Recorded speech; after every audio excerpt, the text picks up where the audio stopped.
Russia is ridiculing the White House sanctions for its annexation of Crimea, and some critics at home agree that the sanctions do not go far enough, at least not yet.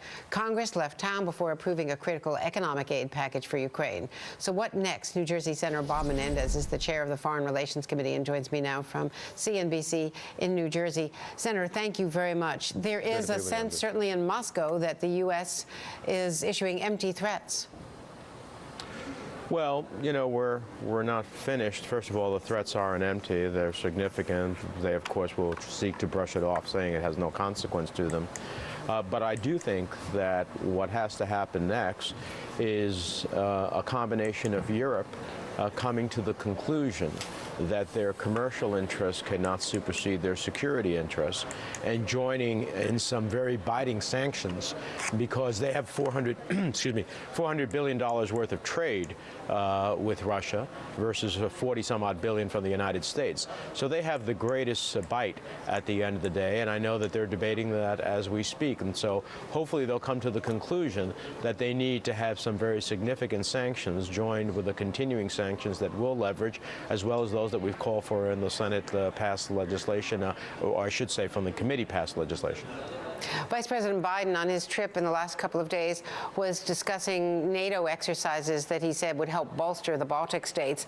Yet our own Jim Miklaszewski is reporting now from the Pentagon that these are long-standing exercises that happen every year, every April and June with the Baltic states. So there's nothing new here. It's just the normal NATO joint military exercises. Well, they're important to go ahead and hopefully to bolster the nature of the breadth and scope of what those exercises, even if they're regularly scheduled, are, so that the Russians get a very clear message. But this is a combination of decisions that the United States, working with its European Union allies, must decide. It must decide that it cannot afford to have Russia feel that the annexation of Crimea, which is about to clearly take place, has no real consequences, and therefore send a message to them and to others in the world. For example, China, looking at what's happening in the South China Sea with territorial disputes there, that they can go ahead and act with impunity without very little consequence. And it's also a time to look at NATO and think about its full abilities to meet what was thought to be a challenge of the past, to continue to meet the challenge of the present. And those two items, the economic sanctions that the Europeans must come to the conclusion on, and bolstering of NATO and their resources for NATO, I think are incredibly important at this moment. Mr. Chairman, after Vladimir Putin's very tough speeches yesterday, both at the Kremlin and in Red Square, are we getting into new sort of post-Cold War chill territory where there won't be cooperation? We rely on them, for instance, for the space shuttle, since we don't have our own manned space program right now going to the shuttle. We rely on Russia for a lot, including cooperation with Iran on the talks that just concluded, the second round of talks with Iran over its denuclearization. Well, Andrea, it need not be that way. But the Russians must decide. You know, it's interesting.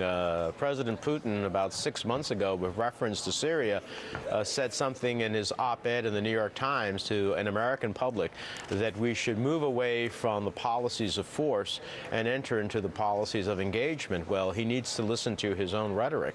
The reality is it need not be that way.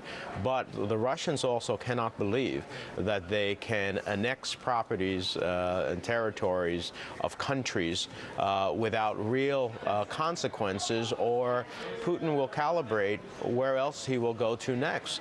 And so while I have never been overly enthused about Russia's support in Iran, as we were having this round of P5+1 negotiations, the Russians were talking about entering into some package with the Iranians, giving them a sense of hope that they could have an off-ramp to the sanctions.